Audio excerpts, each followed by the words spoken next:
বেশ, আমগুলো তো দেখতে অনেক বড়, খাতে অনেক মজা লাগবে। এই আশেপাশে কেউ আছে না?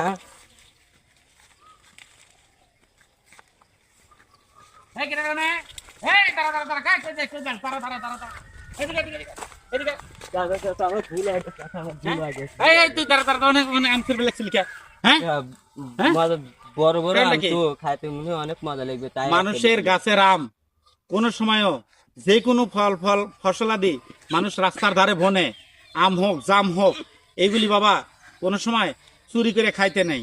কারণ যেই গাছটা লাগিয়েছে সে অনেক কষ্ট করিয়া একটা সন্তানকে যেরকম ভালোবাসে ওইরকম ভালোবাসা দিয়ে এই গাছটা যত্ন করে বড় করেছে।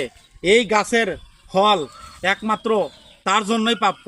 বাবা এগুলি কোনো সময় করবা না, ঠিক আছে? আজকে তোমার মাফ করে দিলাম। অন্যের গাছের ফল কোনো সময় চুরি করে খাইবে না। তো বন্ধুরা, এই ভিডিওটা আমরা চাচা বাইসতে মিলে করেছি। ভিডিওটা সমাজ সচেতনা ভিডিও।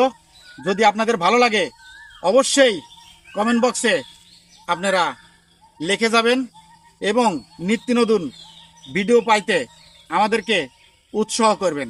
আসসালামু আলাইকুম ওয়া রাহমাতুল্লাহ।